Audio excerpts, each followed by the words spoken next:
Matriculado en primero. Philip José Farmer. The Freshman. Audiocuento editado por Juan Pablo Flores Montaño. Para Audioteca de Medianoche.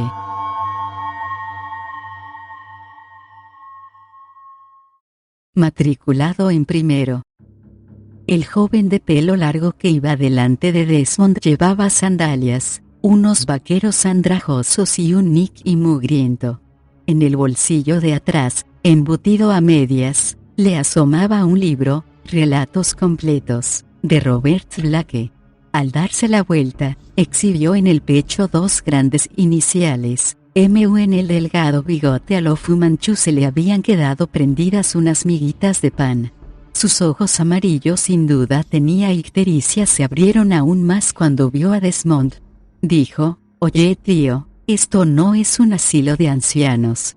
Sonrió, mostrando unos caninos inusitadamente largos, y a continuación se volvió hacia la mesa.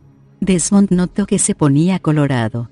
Desde que se había puesto a la cola de la mesa con el cartel de primer curso se había percatado de las miradas de soslayo, las risitas disimuladas, los comentarios en voz baja.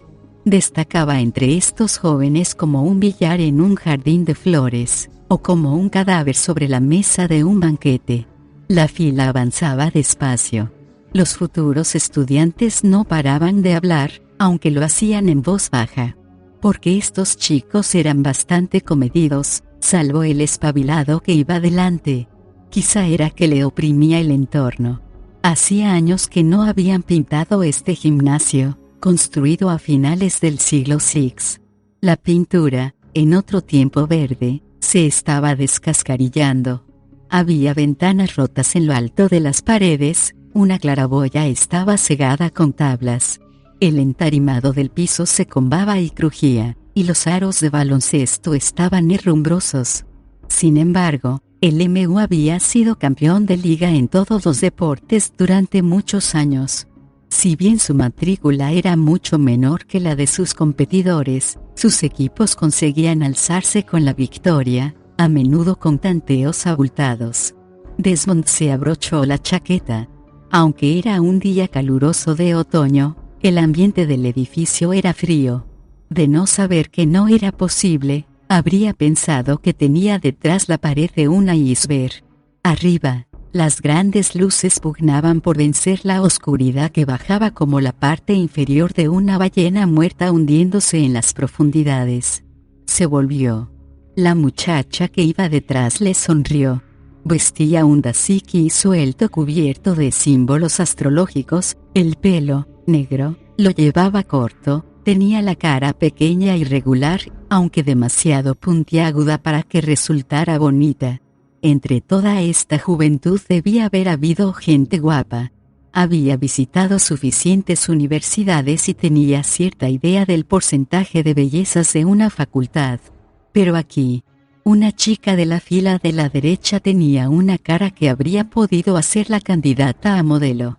Sin embargo, le faltaba algo. No, había en ella algo más. Una calidad indefinible. Repugnante. No, había desaparecido. No, ahí estaba otra vez. Fluctuaba como un murciélago, irrumpiendo continuamente de la negrura a la claridad grisácea y al revés. El muchacho de delante se volvió otra vez. Sonrió como el zorro que acaba de ver una gallina. Un bombón, tío. Le gustan los mayores. A lo mejor os entendéis y podéis hacer buen dúo. Alrededor de él flotaba un olor a ropa sucia y a cuerpo sin lavar como una nube de moscas alrededor de una rata muerta.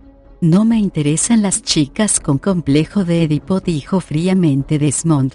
A tu edad no se puede ser exigente, dijo el joven, y le volvió la espalda.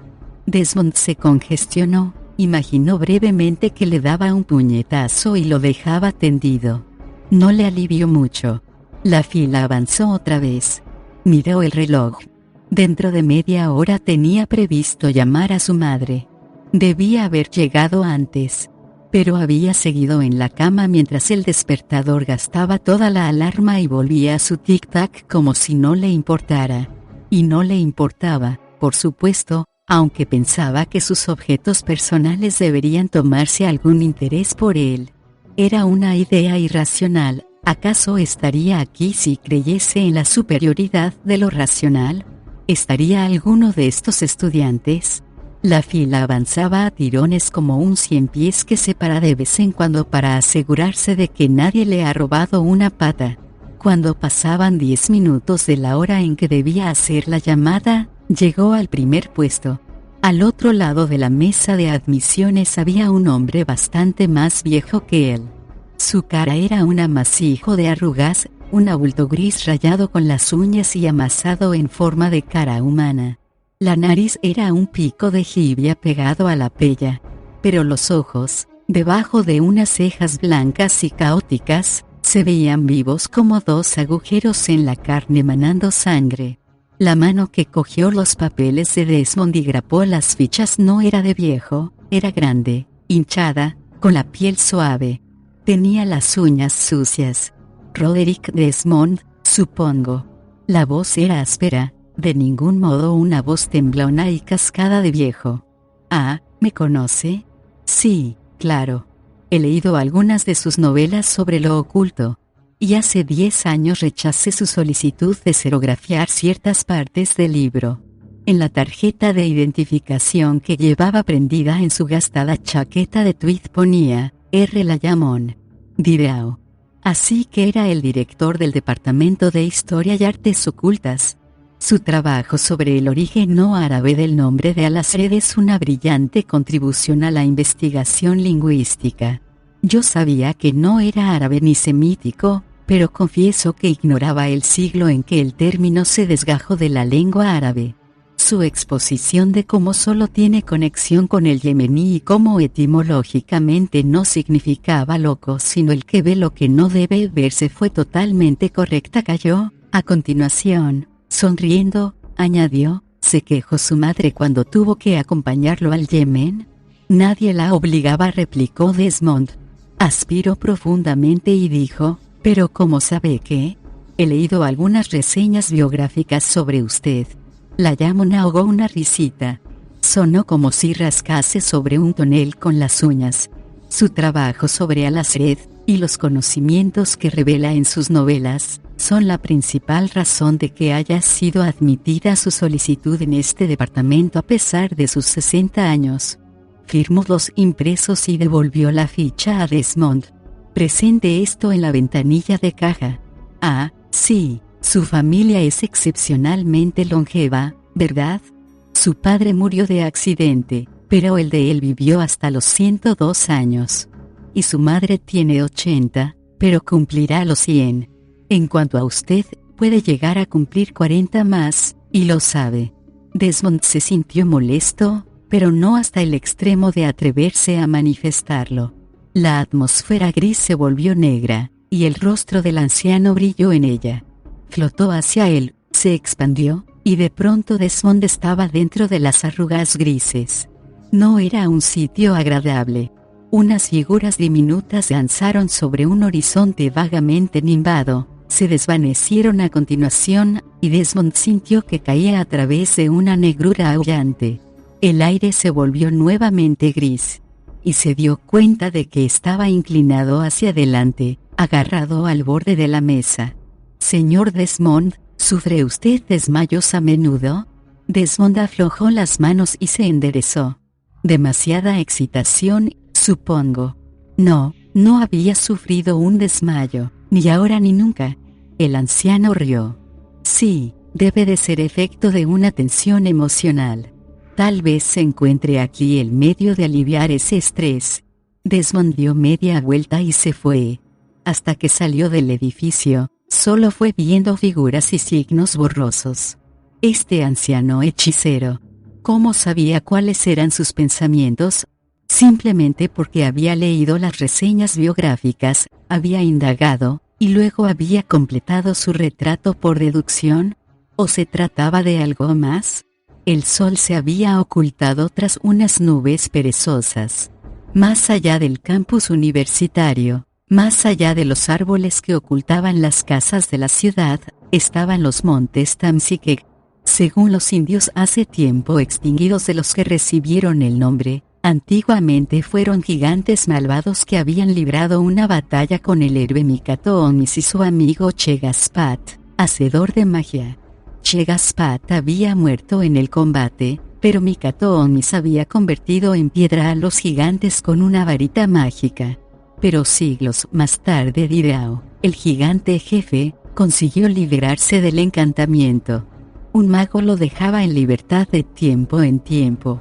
Entonces Direao podía andar por ahí, antes de volver a su sueño de roca. En 1724, tras una noche de tormenta, amanecieron aplastados una casa y multitud de árboles del límite de la ciudad como si los hubieran pisado unos pies colosales. Los árboles tronchados formaban un rastro que conducía al monte de extraña silueta conocido como Direao. No había nada en estas historias que no pudiera explicarse por la inclinación de los indios y los blancos supersticiosos del siglo XV chica y I a transformar en leyenda cualquier fenómeno natural. Pero no era una asombrosa coincidencia que el anagrama utilizado por Layamón como director de su departamento fuera exactamente el nombre del gigante. De repente tuvo conciencia de que se dirigía hacia una cabina de teléfonos. Se miró el reloj y sintió pánico. El teléfono estaría sonando en su dormitorio. Sería mejor llamarla desde la cabina y ganar los 3 minutos que tardaría en llegar allí. Se detuvo. No, si llamaba desde la cabina, se encontraría con la línea ocupada. Puede llegar a cumplir 40 años más, y lo sabe, había dicho el director. Desmond se volvió. Un joven enormemente corpulento le obstruyó el paso. Era una cabeza más alto que él, con 6 pies de estatura, y tan gordo que parecía una versión en pequeño del globo de Santa Claus en el desfile de Navidad de Massey. Vestía una sudadera sucia sobre la que figuraban las omnipresentes pantalones arrugados, y unas destrozadas zapatillas de tenis. Entre los dedos, del tamaño de plátanos, llevaba un emparedado de salami que Gargantúa no habría encontrado excesivamente pequeño. Al verlo, Desmond se dio cuenta de repente de que la mayoría de los estudiantes aquí eran demasiado gordos o demasiado delgados. El señor Desmond. Sí. Se dieron la mano. El individuo tenía la piel húmeda y fría, pero su mano apretó con fuerza. Me llamo Wendell Trepan. Dado sus conocimientos, habrá oído hablar de mis antepasados. El más famoso, o más infame, fue la bruja de Cornualles, Raquel Trepan. Sí. Raquel, de la aldea de Tredanic Boyas, cercana a la bahía de Poldhu. Sabía que habría oído hablar de ella. Sigo los pasos de mis mayores, aunque más precavidamente como es natural. En fin, soy alumno de último año, y presidente del comité de actividades de la hermandad Lamka Alif. Cayó para darle un mordisco al emparedado. Con la mahonesa, el salami y el queso resumándole en la boca, dijo: «Está usted invitado a la reunión que vamos a celebrar esta tarde en la sede». Se metió la otra mano en el bolsillo y sacó una tarjeta. Desmond le echó una breve ojeada. ¿Quiere que sea miembro de su club? Soy demasiado viejo para esas cosas. Me sentiría fuera de lugar. Tonterías, señor Desmond. Somos un grupo bastante serio. En realidad, ninguna de las hermandades de aquí son como las de las demás universidades. Debería saberlo. Creemos que usted puede aportar estabilidad y prestigio, hay que reconocerlo. Es usted bastante conocido, y lo sabe. A propósito, Layamón es miembro de la Lamka Alif, y tiende a favorecer a los estudiantes que pertenecen a la hermandad. Él lo negará, por supuesto, y yo también si lo repite usted por ahí. Pero es verdad. Bueno, no sé. Supongamos que me afilio, es decir, en caso de que se me invitase, ¿tendría que vivir en la residencia del club? Sí. No hacemos excepciones. Naturalmente, eso es solo durante el periodo de noviciado. En cuanto sea miembro de pleno derecho podrá vivir donde quiera. Trepan sonrió, enseñando el bocado de emparedado sin tragar. No está casado, así que no tendrá problemas. ¿Eso qué quiere decir? Nada, señor Desmond. Solo que nosotros no admitimos hombres casados a menos que no convivan con su mujer. Por supuesto, no exigimos que tenga que ser soltero. Además, organizamos unas fiestas espléndidas. Una vez al mes celebramos una buena kermés en un bosquecillo al pie del Dirao. La mayoría de las mujeres invitadas pertenecen a la hermandad femenina de Bagaisin. Algunas sienten debilidad por el tipo de hombre mayor, ya me entiende. Trepan dio un paso para acercar su cara directamente sobre la de Desmond. Allí no nos dedicamos solo a la cerveza, la marihuana, el hachís y las hermanas. Tenemos otras diversiones. Están los hermanos, si uno tiene esa inclinación. Y la comida se confecciona con una receta del propio Marqués Manuel de Denbron. Aunque la mayor parte es cabrito. Y tenemos una cabra también. ¿Una cabra? ¿Una cabra negra? Trepan asintió, le tembló la triple papada. Sí. El viejo Layamón estará allí para supervisar, aunque oculto detrás de una máscara, naturalmente. Con él como supervisor, no pasará nada. Aunque en la última víspera de Todos los Santos, cayó. Y dijo a continuación, bueno, fue algo digno de ver. Desmond se humedeció los labios. El corazón le palpitaba como un tam-tam en el ritual del que solo tenía noticia por cosas que había leído, pero que había imaginado multitud de veces. Se guardó la tarjeta en el bolsillo. ¿A la 1? ¿Va a venir?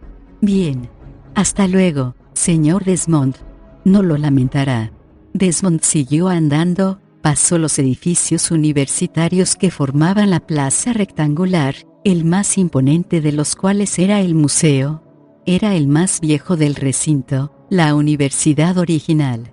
El tiempo había desgastado y mellado el ladrillo y la piedra de los otros, en cambio el museo parecía absorber el tiempo e irradiarlo como absorben el cemento y la piedra y el ladrillo el calor del sol y luego lo irradian en las horas de oscuridad. También, mientras las plantas trepadoras cubrían los otros edificios, el museo se conservaba desnudo de toda vida vegetal. La parra virgen que había intentado agarrarse a sus piedras de color gris hueso se había marchitado y había caído. La casa donde se alojaba Layamón era de piedra roja, estrecha, con 3 plantas y 2 hastiales puntiagudos. Estaba tan espesamente cubierta de parra virgen que parecía asombroso que su peso no la derrumbara. El color de las hojas era sutilmente diferente de las parras de los demás edificios, vistas desde un ángulo parecían cianóticas, vistas desde otro, eran del mismo verde que los ojos de cierta serpiente de Sumatra que Desmond había visto en las láminas de un manual de herpetología.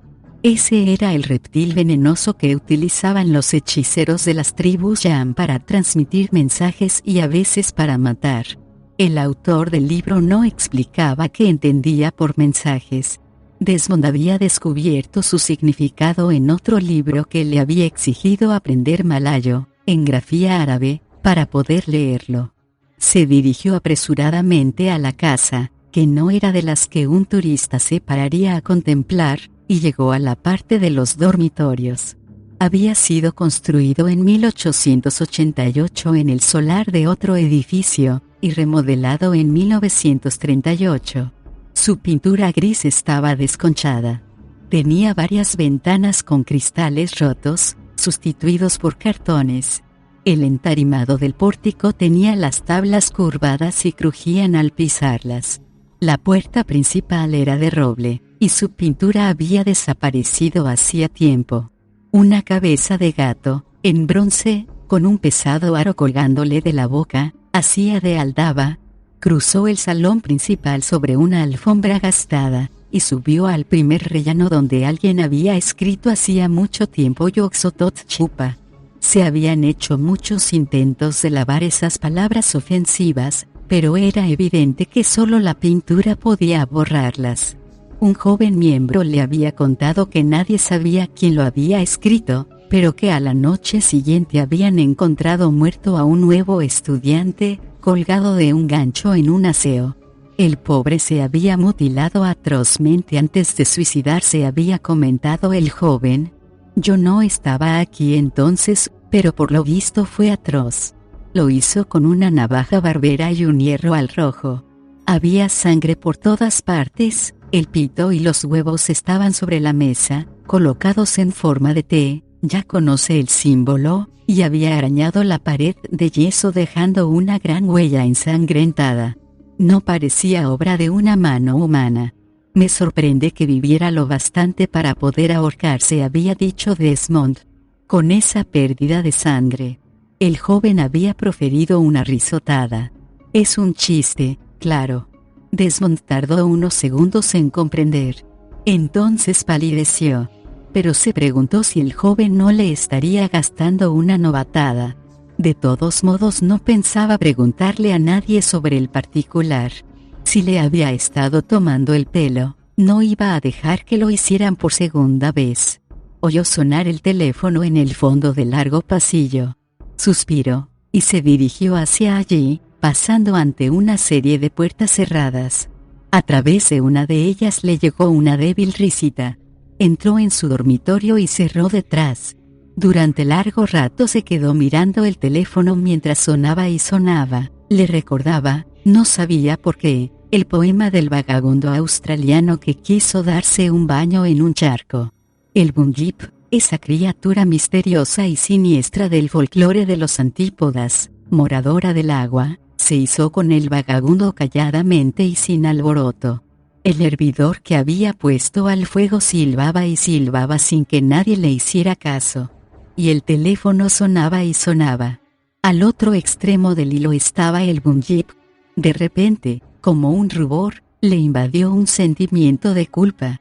Cruzó la habitación al tiempo que percibía algo por el rabillo del ojo, como una bestezuela pequeña, oscura y veloz que se zambullía debajo de la cama hundida y con olor a moho. Se detuvo ante la mesita, alargó la mano hacia el receptor, lo tocó, notó sus fríos latidos. Retiró la mano con un movimiento instintivo. Era una estupidez, pero le pareció que, al otro lado del hilo, ella había notado este tacto y sabía que él estaba allí. Con un gruñido, dio media vuelta y volvió a cruzar la habitación. Observó que el agujero del rodapié estaba otra vez abierto. La botella de Coca-Cola que le había embutido con el cuello hacia adentro estaba quitada. La metió otra vez y la encajó. Llegó al pie de la escalera mientras seguía oyendo el teléfono. Pero no estaba seguro de que no sonara solo en su cabeza. Después de pagar la matrícula y comer en la cafetería, la comida era mejor de lo que había esperado. Se dirigió al edificio ROTC. Se hallaba en mejor estado que los otros, probablemente porque dependía del ejército. Con todo, no estaba para una inspección. ¿Y qué significaban esos cañones sobre cureñas de la parte de atrás? ¿Acaso los estudiantes debían adiestrarse con armamento de la guerra hispanoamericana? ¿Y desde cuándo le salía verdín al acero? El oficial que estaba al cargo se quedó sorprendido cuando Desmond le pidió los uniformes y los libros de texto. ¿No se ha enterado de que no se exige ya vestir uniforme a los de primero y segundo? Desmond insistió en que quería alistarse. El oficial se rascó su mejilla sin afeitar y exhaló el humo de un cigarro Tijuana Gold. Veamos. Consultó un libro de cantos mordisqueados por los ratones. Está bien. En el reglamento no se dice nada de la edad. Desde luego, faltan páginas. Seguramente un descuido. No hemos tenido ningún aspirante de su edad. Pero bueno, si el reglamento no dice nada sobre el particular, ¿qué diablos? No habrá inconveniente, nuestros muchachos no tienen que practicar carreras de obstáculos ni nada parecido. Pero, caramba, tiene 60 años. ¿Por qué quiere alistarse? Desmond no le contó que se había librado del alistamiento en la Segunda Guerra Mundial porque tenía que mantener a su madre enferma. Desde entonces se había sentido culpable, Pero al menos aquí podría ofrecer su pequeño esfuerzo por diminuto que fuera a su país. El oficial se levantó, aunque no de manera coordinada. Muy bien. Veré que se le admita. Pero debo advertirle sinceramente que estos cabrones gastan unas novatadas de lo más inesperadas. Tendría que ver lo que disparan con sus cañones. 15 minutos después, Desmond se fue con una pila de uniformes y manuales debajo del brazo. Dado que no quería volver a casa con ellos, los depositó en la biblioteca de la universidad. La chica los puso en un estante al lado de otras pertenencias, algunas inidentificables para un profano. Una de ellas era una cajita envuelta en un paño negro. Desmond se dirigió a la zona de las residencias de los clubes de estudiantes. Todas tenían nombre árabe salvo la casa de Astur. Todas se hallaban en el mismo estado de decrepitud y abandono que los edificios de la universidad. Desmond se adentró por el paseo de cemento, de cuyas grietas brotaban raquíticos dientes de león y otras matas. A su izquierda se inclinaba un grueso poste de 15 pies de alto. Las cabezas y símbolos tallados en él habían dado lugar a que la gente de la ciudad se refiriese a él como el tótem. No lo era, naturalmente, puesto que la tribu a la que había pertenecido no eran indios de la costa noroeste ni de Alaska. Este y un compañero del museo de la universidad eran los últimos supervivientes de los centenares que en otro tiempo habían jalonado la región. Desmond, al pasar, le puso la yema del pulgar debajo de la nariz y la del dedo índice en el centro de la frente, y murmuró la antigua frase de homenaje, Cheshkotad Tingonomba Senk. Según varios textos que había leído, era lo que se exigía a todo Tamsique que pasaba por delante en esta fase de la luna. La jaculatoria era incomprensible incluso para ellos, dado que procedía de otra tribu, o quizá de algún antiguo estadio del lenguaje. Pero indicaba respeto, y la falta de él acarreaba alguna desgracia casi con seguridad. Se sintió un poco ridículo, pero no había nada malo en hacerlo. Los escalones de madera sin pintar crujieron bajo sus pies cuando subía. El porche era enorme. La tela metálica de la puerta mosquitera estaba herrumbrosa e inservible debido a los numerosos agujeros que tenía. La puerta principal estaba abierta. De ella salían ráfagas de música rock, fuertes voces de conversaciones de mucha gente, y un olor acre a marihuana. Decidió dar media vuelta. Soportaba mal estar entre la multitud, y la conciencia de su edad le hacía sentirse embarazosamente llamativo. Pero la voluminosa figura de Wendell Trepan estaba en el umbral, y lo atrapó con su manaza. «Adelante», rugió Trepan. «Voy a presentarle a los compañeros». Desmond se dejó arrastrar al interior de una gran sala atestada de jóvenes de ambos sexos. Trepan se abría paso a empujones, deteniéndose de vez en cuando a darle una manotada en la espalda a alguien y gritar un saludo, y una vez a dar una palmadita en el culo a una joven bien formada. Por último llegaron a un rincón donde se encontraba sentado el profesor Layamon rodeado de gente que parecía más vieja que la mayoría de los asistentes. Desmond pensó que debían de ser graduados. Estrechó la mano hinchada del profesor y dijo: «Encantado de saludarle otra vez, pero dudo que le oyera». Layamon tiró de él para acercarlo, de manera que le pudiese oír, y dijo: «¿Aún no se ha decidido?». No era desagradable el aliento del anciano, pero delataba que había estado bebiendo algo que Desmond no había olido nunca. Y sus ojos rojos parecían tener una luz, casi como si ardieran minúsculas velas dentro de los globos. «¿Sobre qué?», replicó Desmond. El anciano sonrió, y dijo: «Usted lo sabe». Le soltó la mano. Desmond se enderezó. Súbitamente, aunque en el salón hacía suficiente calor para sudar, sintió frío. ¿Qué insinuaba Layamon? No podía saber lo que pensaba. ¿O sí?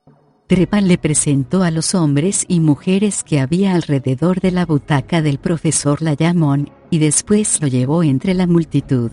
Siguieron otras presentaciones, La mayoría parecían miembros del Lamcalif o del club femenino del otro lado de la calle.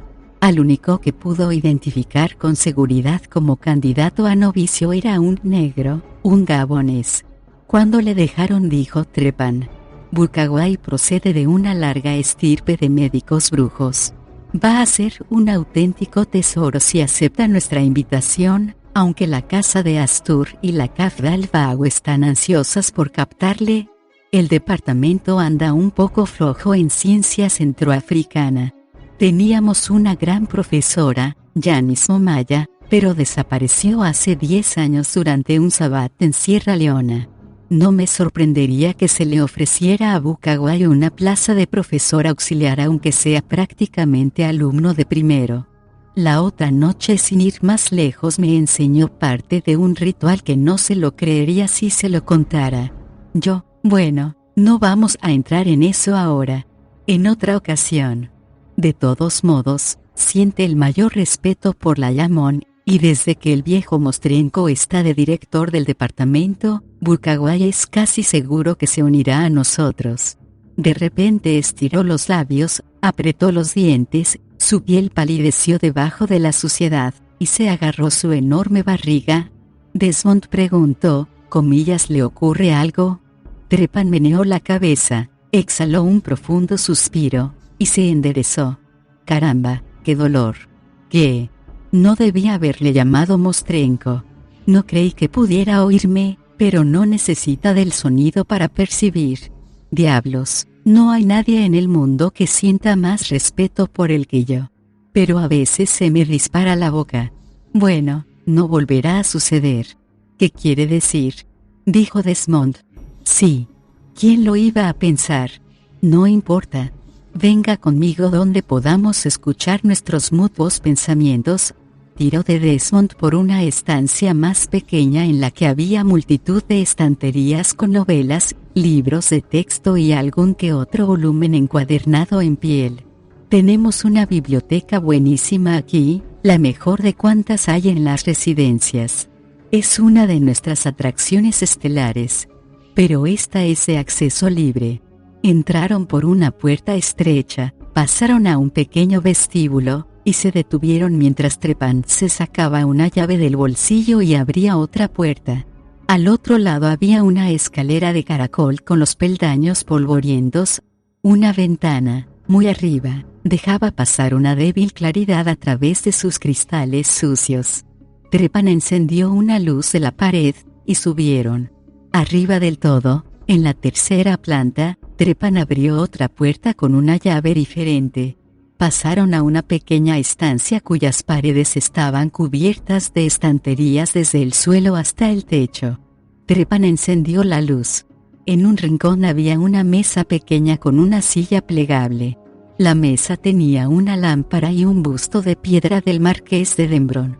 Trepan, jadeando de manera ruidosa tras la subida, dijo: Normalmente solo se permite entrar aquí a los estudiantes de último año y a los graduados.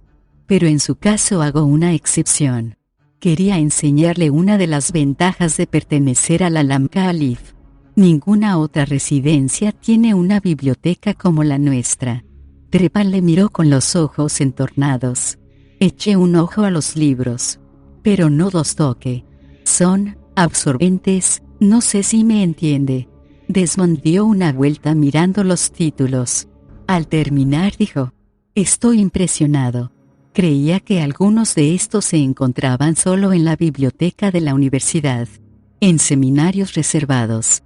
Eso es lo que suele creer el público. Escuche, si se hace novicio tendrá acceso a todos estos libros. Pero no lo comente con los demás estudiantes. Se pondrían celosos. Trepan, todavía con los ojos entornados, como sopesando hacer algo que quizá no debería, dijo: ¿Le importa darse la vuelta y taparse los oídos con los dedos? ¿Qué? Exclamó Desmond. Trepan sonrió. Bueno, si firma usted con nosotros, le proporcionaré la pequeña receta para trabajar aquí. Pero hasta entonces preferiría que no la viese. Desmond, sonriendo con embarazo, sin comprender la causa, y también excitado, Se volvió de espaldas a Trepan y se metió los dedos en los oídos. Y mientras permanecía así en la habitación silenciosa, estaba insonorizada con algún aislamiento material o inmaterial. Quizá contó los segundos, 1001, 1002. Había transcurrido poco más de un minuto, cuando sintió la mano de Trepan en el hombro. Se volvió y se destapó los oídos. El joven corpulento le tendía un volumen alto pero delgado, encuadernado en una piel con multitud de pequeñas protuberancias. Desmond se sorprendió, ya que estaba seguro de que no lo había visto en las estanterías. «He desactivado este», dijo Trepan. «Tenga, cójalo». Se miró el reloj. «Tiene 10 minutos». La tapa carecía de título. Y ahora que se fijaba y lo tocaba, no le parecía que fuera piel de animal. Trepan dijo: «Es piel del viejo Atechiro Onon». Desmond dijo: «Ah», y tembló. Pero se recobró. Debió de estar cubierto de verrugas. «Adelante, ábralo. Aunque es una pena que no pueda leerlo».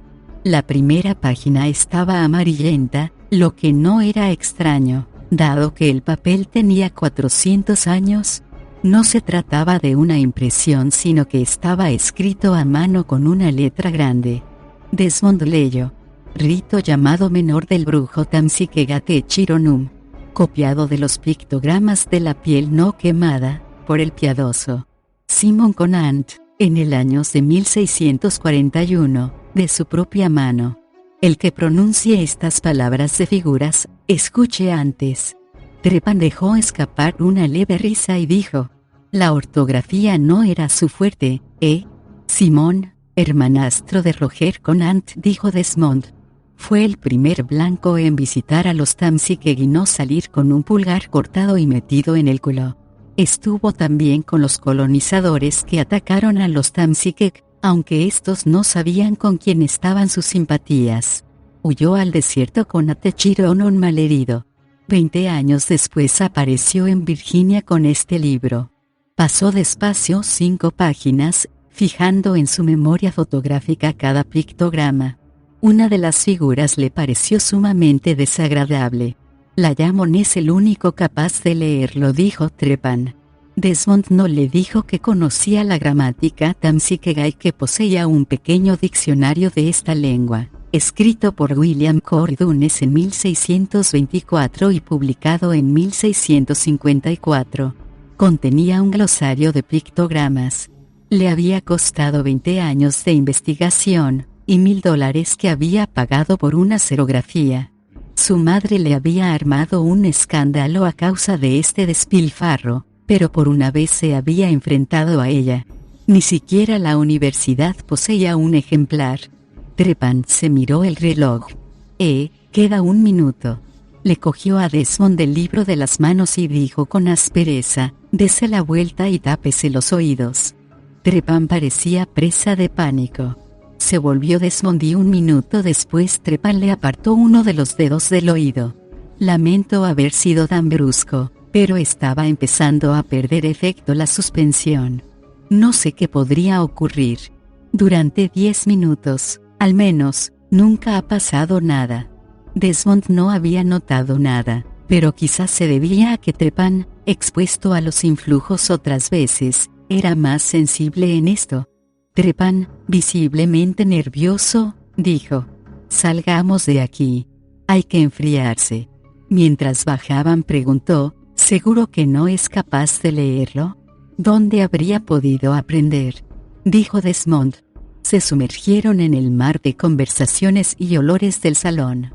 No estuvieron mucho tiempo, ya que Trepan quería enseñarle el resto de la casa, excepto el sótano. Podrá visitarlo esta misma semana. Ahora no sería aconsejable que bajara ahí. Desmond no preguntó por qué.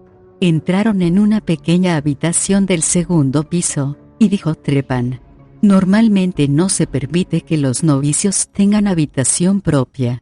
Pero en su caso, bien, esta es suya, si acepta». Esto agradó a Desmond. No habría querido compartir habitación con alguien cuyos hábitos podían chocar con los suyos y cuya conversación podía resultarle enojosa. Bajaron a la planta baja. El gran salón no estaba ya tan concurrido. El viejo Layamón, que en ese momento se levantaba de su butaca, le hizo una seña. Desmond se acercó sin prisa. Por alguna razón, sabía que no iba a gustarle lo que Layamón iba a decirle. O quizá no estaba seguro de que le fuera a gustar. Trepan le ha enseñado algunos de los libros más apreciados de esta hermandad, dijo el presidente. No era una pregunta, sino una constatación. Especialmente el de Conant. Trepan dijo. ¿Cómo lo? Sonrió, lo ha captado. Naturalmente, dijo la voz cascada. Bueno, Desmond, ¿no cree que es hora de contestar a ese teléfono? Trepan se quedó desconcertado. Desmond sintió náuseas y frío. Layamón estaba ahora tan cerca de Desmond que casi se tocaban nariz con nariz. Las múltiples arrugas de su piel color masa de pan sin cocer parecían jeroglíficos. Se ha decidido, pero usted mismo se impide saberlo, dijo. Escuchar. Ese es el consejo de Conant, ¿verdad? Escuchar. Desde el momento mismo en que subió al avión para Boston se comprometió. Podía haber dado media vuelta en el aeropuerto, pero no lo hizo. Aunque, imagino, su madre debió de armarle una escena allí. Pero no lo hizo. Así que es inútil seguir aplazándolo. Dejó escapar una risita. El hecho de que me moleste en darle un consejo prueba que le tengo estima. Creo que llegará lejos y no tardará mucho. Si es capaz de eliminar ciertos defectos de carácter. Necesita fuerza, inteligencia, mucha autodisciplina y mucha dedicación para sacar un título aquí, Desmond. Son muchos los que se inscriben creyendo que van a recibir cursos acelerados. Adquirir poderes. Familiarizarse con cosas que en realidad no están al alcance de la sociedad, por no hablar de otras cuestiones de más trascendencia, les parece tan sencillo como hacer rodar un tronco. Pero enseguida descubren que los niveles que exige el departamento son más altos que, digamos, los del MIT en ingeniería, e infinitamente más peligrosos. Después está el aspecto moral. Nada más inscribirse aquí se pone de manifiesto. ¿Y cuántos tienen fuerza de voluntad suficiente para seguir? ¿Cuántos acaban concluyendo que han escogido un camino equivocado? Se van, ignorando que, salvo en poquísimos casos, es demasiado tarde para regresar al otro lado. Han decidido, se han puesto en pie, y se les ha tomado la palabra ya para siempre, por así decir. Cayó para encender un puro. El humo se enroscó alrededor de Desmond, que no captó el olor que esperaba. No era exactamente como aquel olor a murciélago muerto que en otro tiempo había percibido en un experimento. Cada hombre y cada mujer determina su propio destino. En fin, yo en su lugar me decidiría pronto. Tengo los ojos puestos en usted, y su progreso aquí depende de la valoración que yo haga de su carácter y su potencialidad. Buenos días, Desmond. El anciano se alejó. Trepan dijo. ¿Qué ha querido decir con todo eso? Desmond no contestó. Se quedó un minuto o más en suspenso mientras Trepan se impacientaba. A continuación se despidió de este hombrón gordo y salió despacio. En vez de regresar a casa, estuvo vagando por el campus. Atraído por unas luces rojas intermitentes, se dirigió hacia allí para ver qué ocurría. Un coche con distintivo de la policía en la universidad y una ambulancia del hospital universitario se hallaban pareados frente a un edificio de 2 plantas. La planta baja había sido antes tienda de comestibles según el letrero que exhibía en el cristal sucio de su escaparate. La pintura de dentro y de fuera estaba descascarillada, y en el interior el yeso de las paredes se desprendía dejando al aire las vigas. En el piso de madera desnuda había 3 cuerpos. Uno era el del joven que había estado delante de él en la cola del gimnasio. Yacía boca arriba, con la boca abierta debajo de su bigote alborotado. Desmond preguntó a uno de los que se apiñaban ante el escaparate qué había pasado. Un hombre de barba gris, probablemente profesor, dijo. Todos los años se repite lo mismo por esta época.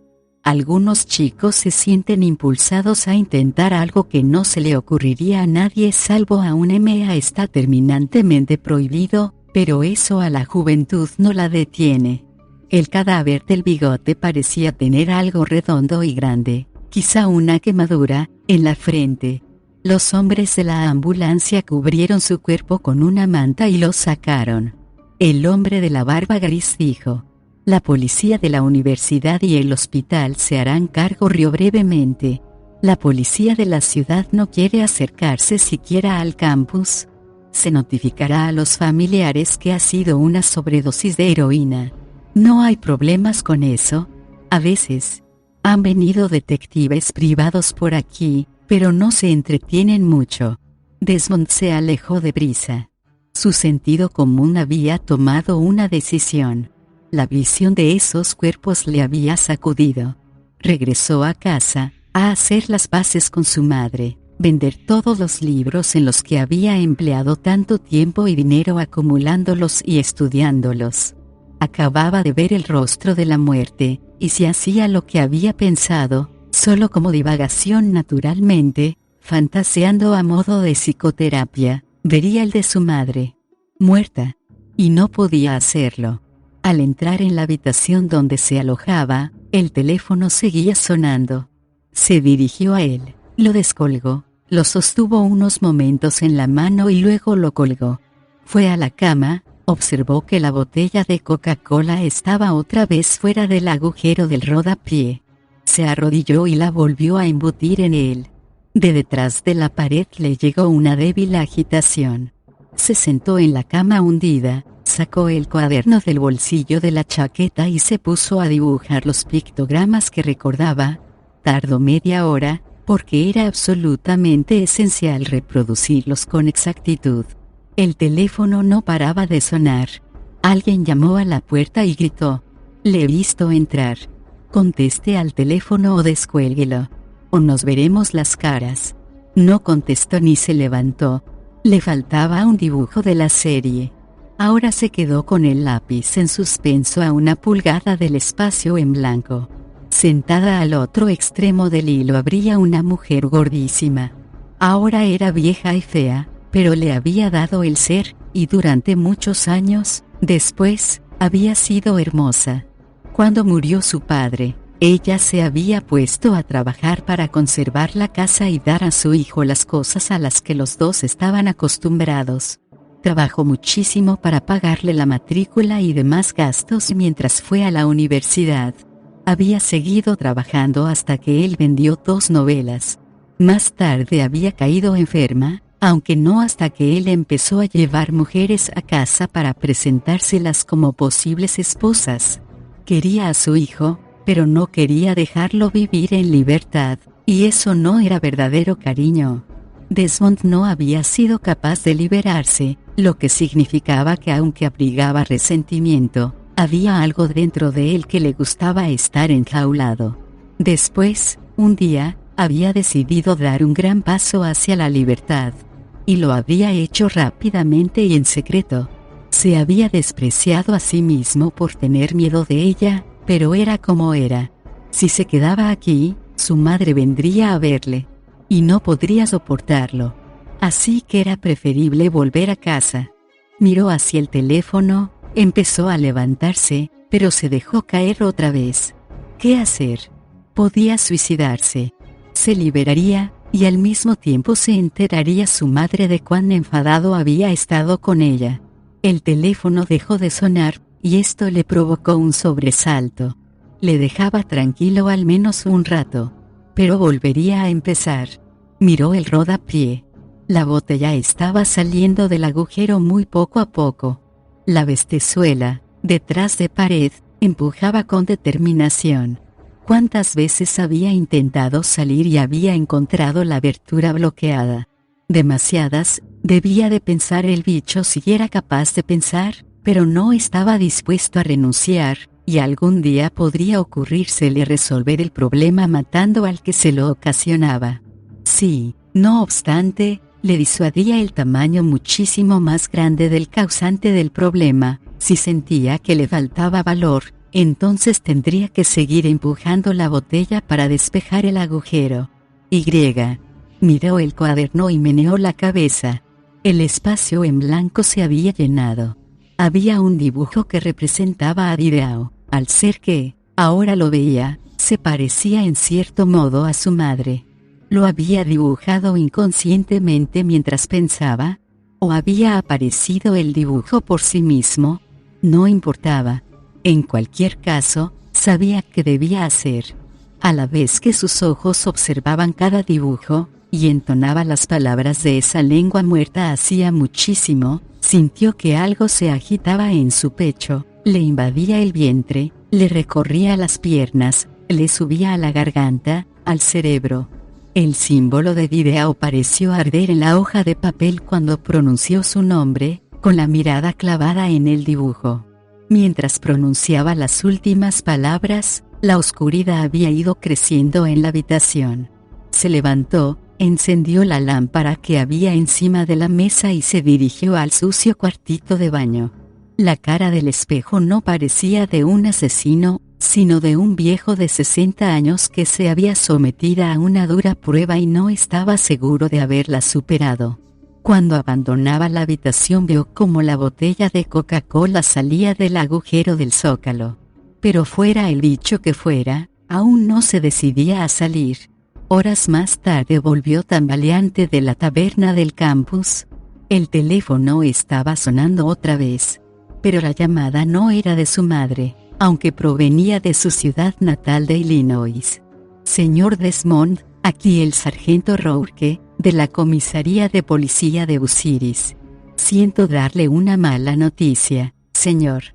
Verá, su madre ha fallecido hace unas horas de un ataque al corazón. Desmond no tuvo que fingir una fuerte impresión. Se quedó estupefacto. Incluso sintió como si la mano que sostenía el auricular se le hubiera vuelto de granito.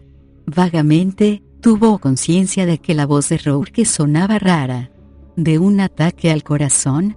¿Está seguro? Exhaló un gemido. Su madre había muerto de muerte natural. No tendría que recitar las antiguas palabras. Y ahora se había comprometido para nada, y estaba atrapado para siempre. Una vez pronunciadas las palabras mientras las leían los ojos, no había posibilidad de volverse atrás. Pero, si las palabras habían sido solo palabras, que mueren normalmente al morir el sonido, y ninguna reacción física derivada de ellas se había transmitido a través de ese subcontinuo, entonces se hallaba ligado. No estaba libre, exento de todo compromiso. No podía abandonar este lugar sin temor a represalias. Ha sido terrible, señor Desmond. Un accidente extraño.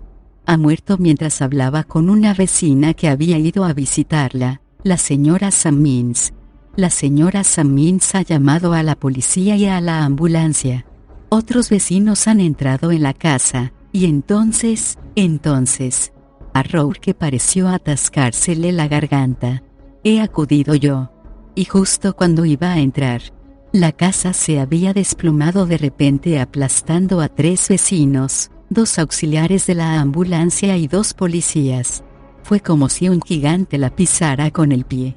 Si llega a tardar 6 segundos en caerse me habría cogido a mí también. Desmond le dio las gracias y le dijo que tomaría el próximo avión a Bucyrus. Se acercó con paso inseguro a la ventana, y la abrió para respirar el aire. Abajo, a la luz de las farolas de la calle, cojeando con su bastón, cruzaba la Llamón. Alzó su cara gris. Hubo un destello blanco de dientes. Desmond lloró, pero las lágrimas solo eran por él mismo.